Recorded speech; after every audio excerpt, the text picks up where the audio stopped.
My female 40, now ex-boyfriend Keith, 38, and I had problems because of his constant pranks. He has a thing for making his targets look ridiculous. I warned him many times that I was not a forgiving person and that he was undermining my trust. He laughed it off and I kept giving him chances because he has redeeming qualities. He's funny without pranks, acts like a good listener, and generally shows me deference. However, I don't know why these traits began to fade. It shifted. I don't know if showing him love made him think that he could do this. We never had fights, although we had disagreements, and I tended to clam up if I was really hurt. This happened twice. The first time was very out of the blue. We attended a gala hosted by our city council. I'm using the quotes gala because this isn't a huge city and galas are looked forward to, but are not the high-class, upper-class, inaccessible type. He liked how they treated us. I was the actual guest and he was my plus one, and asked me if I could help him get an interview as he wanted to launch a small business and maybe they would be interested. I made no promises but got him a meeting which I attended along with him. On our way back we stopped at a deli and ran into my ex, with whom I'm cordial. Keith was enraged because I answered my ex's greeting, saying I was too friendly and that it was disrespectful. That lasted for about 10 minutes. We sat at my place to eat our takeout and he immediately said very inappropriate things about my best friend. I immediately called him out for trying to make me jealous. He laughed at first, but I asked what was funny, so he left and took his food. We talked about it later, but a few days later I realized he never adequately apologized. Secondly, he criticized my outfit and said I looked ridiculous. I should have dumped him right there, but chose to put it in the back of my mind because I already had a lot on my plate, career and family-wise.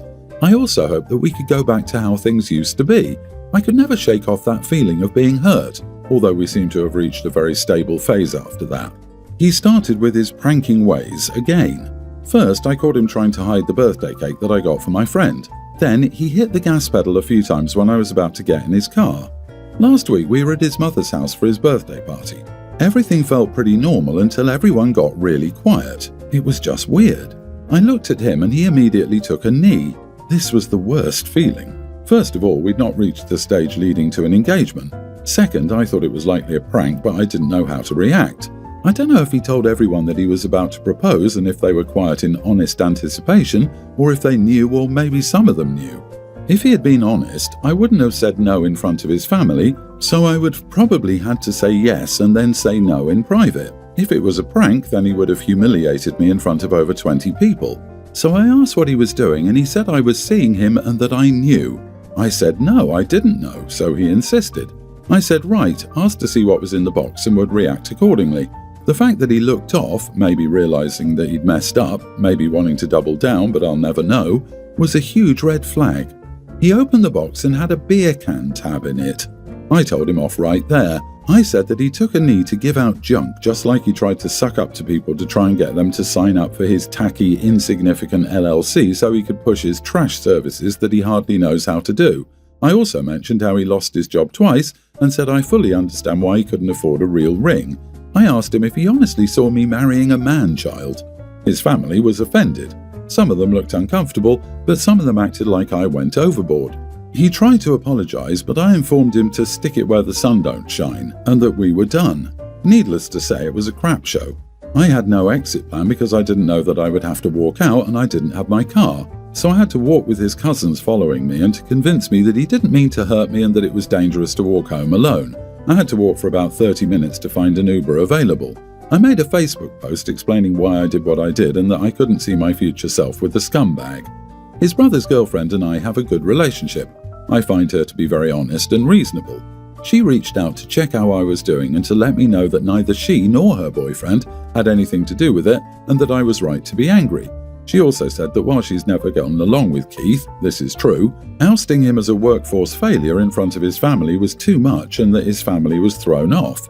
I asked what she thought I should do since I wouldn't do anything to make him feel better and that's that, and that if he ever tries to contact me, I will make sure things get even more painful, if that's even how he feels.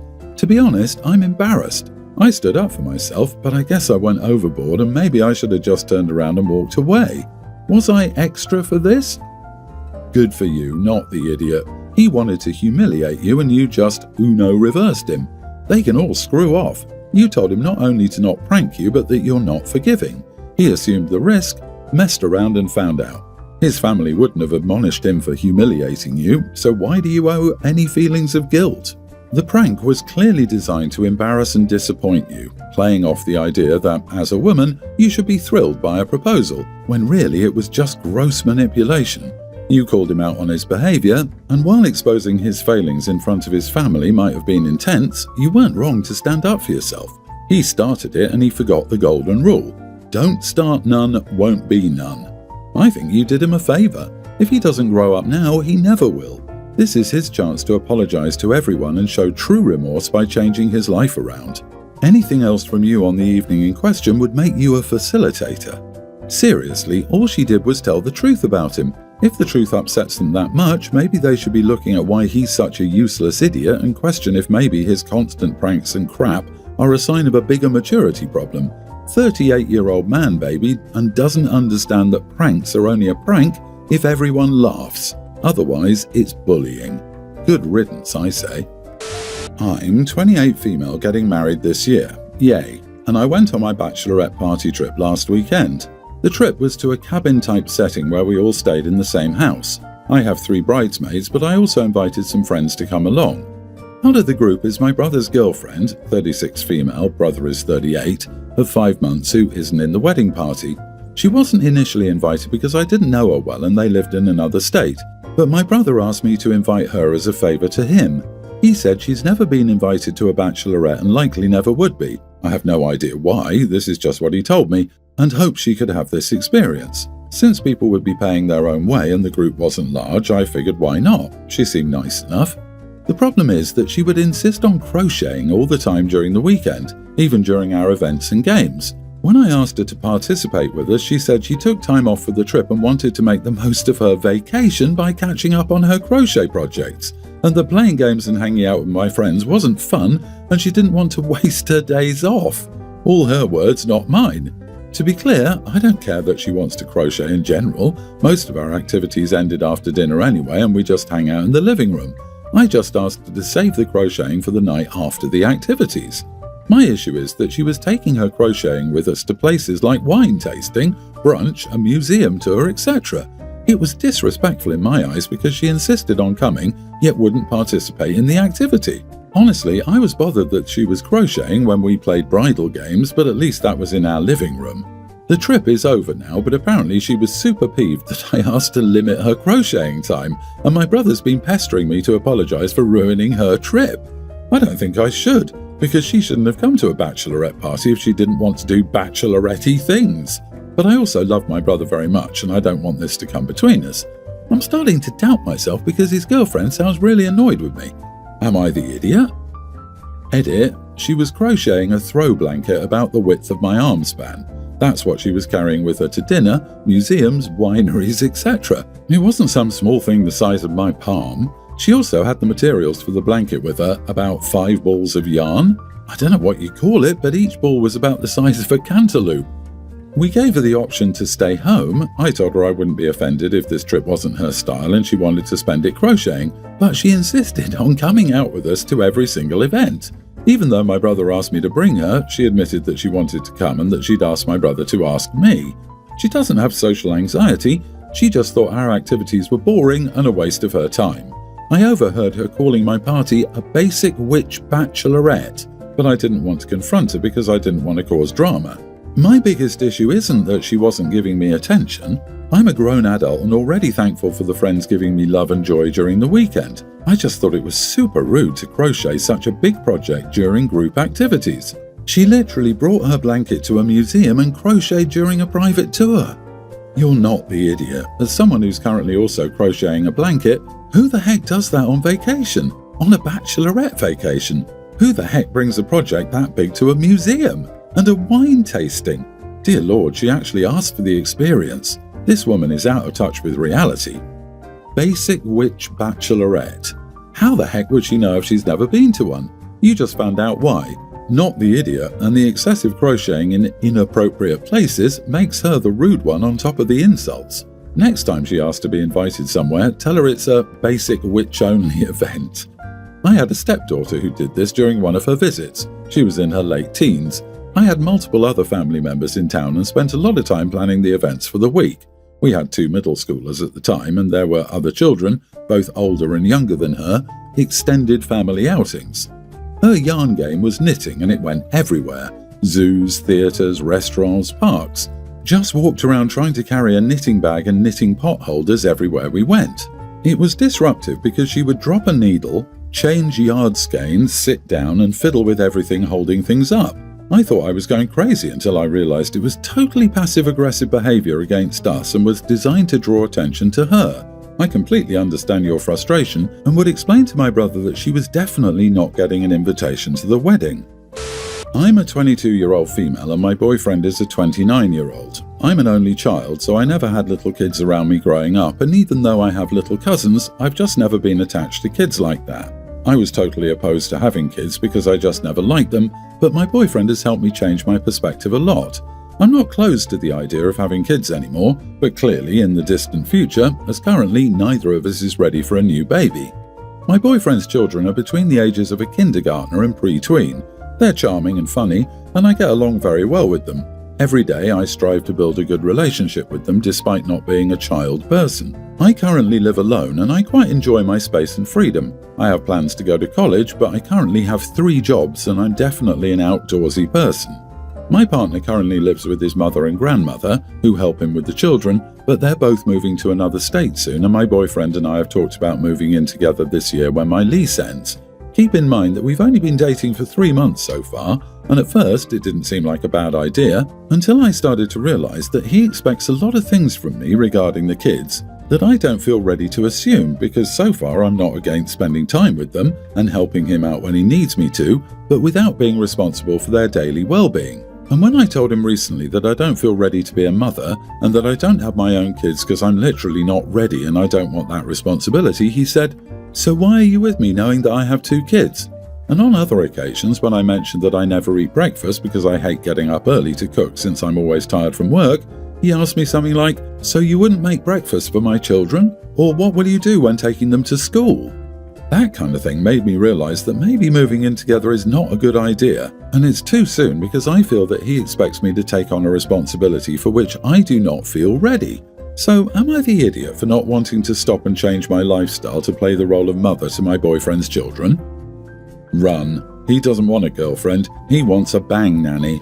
As a single dad, my first priority is having my crap together and being able to raise my child on my own. That doesn't necessarily mean no help, but first and foremost, I need to have my bases covered for when I don't have help. That means babysitters, daycare and/or nannies. Your boyfriend is a clear indication that divorces happen, relationships end. You are too young to let yourself be financially dependent on someone, especially this early in a relationship. Just don't. Don't move in. Don't be a stay-at-home stepmom for his kids. Just you. You need a new boyfriend, one who's closer to your own age and life experience. What I mean is that you're just entering adulthood and university. He's 29 and looking for someone to take on his responsibilities. You are 3 months in and he's talking about you moving in and caring for his kids. That's a giant waving red flag. He's losing his free housing and free childcare because his mommy is moving away, and he's trying to groom OP and set her up to be the new replacement mommy. He needs a woman to rush into a relationship because he has nowhere to live and no one to take care of his kids. He probably can't afford to pay his own bills and wants a woman to pay the rent. He probably can't afford daycare and wants a woman to be free childcare. That's why he's rushing the relationship. That's why, 3 months in, he's begging to live with her and trying to set her up for expectations of being the primary parent to his kids. Because he wants off the hook financially and child labour-wise. He probably had his mom paying for everything for his kids and doing everything for his kids, and now he's looking for a replacement mommy for himself so he doesn't have to lift a finger or pay a dime. She needs out of this situation ASAP. He's planning to suck her dry and use her up to make his life cheaper and more convenient. My ex-husband, 40 male, and I, 36 female, share 3 kids, tween female, and tween male. Since our divorce, my ex has remarried. His wife Janie, 38, has 2 of her own kids, a young male teen and a pre-tween male, who she has full custody of. So they've made a very blended family. I have a partner, 43 male myself, but we don't live together, so he's not directly involved here. The problem is my kids dislike Janie, my girls more so, and they feel like she tries to play their mom and push me out. They have mentioned specific incidents that led me to address the concerns with my ex, and after a while of this, it strained things between me and them, ex and Janie. They told me they didn't believe me and said I must be the reason the kids were causing trouble at their house. They never specified what this trouble was. At one point, after things got bad, my ex admitted to me that the kids had complained about the same things to him regarding Janie, and he wasn't telling her. This landed us back in court and into therapy together for co-parenting. In our therapy sessions, Janie complained about me and said she feels like I refuse to accept she's now also a mom to my kids and wants to ruin it by making up complaints. She said anything the kids say isn't real and is just kids trying to stir crap with the adults. During the discussion about this, I brought up my ex and how the kids complained to him also, and he told me as much. This started a fight between my ex and Janie. It derailed the session because they walked out to deal with their marital issues. My ex is angry at me for throwing him under the bus like that. I defended myself, but he said I could have approached the rebuttal differently. Janie accused me of trying to break up her marriage and being a part of stirring crap between everyone. Am I the idiot? Not the idiot. People like this do not care for reality, only their perception. You did not get him in trouble. He lied to his wife through intentional omission, and you did not owe him secrecy. In fact, given the court-ordered therapy, the truth needed to come out. You only owe your children your support and advocacy, not your ex. Janie is creating the problem here. Why should you have to pretend she's not? You didn't ruin anything. You just told the truth, and it's not your fault that it exposed cracks in their marriage. Keep advocating for your kids. Hopefully, therapy will help them realize they need to listen instead of dismissing their feelings. My ex and I broke up 5 years ago, and we're all still on good terms. Opie's ex caused his own mess by not being honest with his wife, and his wife caused her own mess by saying that anything the kids say isn't real and claiming that she's a mom to someone else's kids. Damn. A little respect goes a really long way.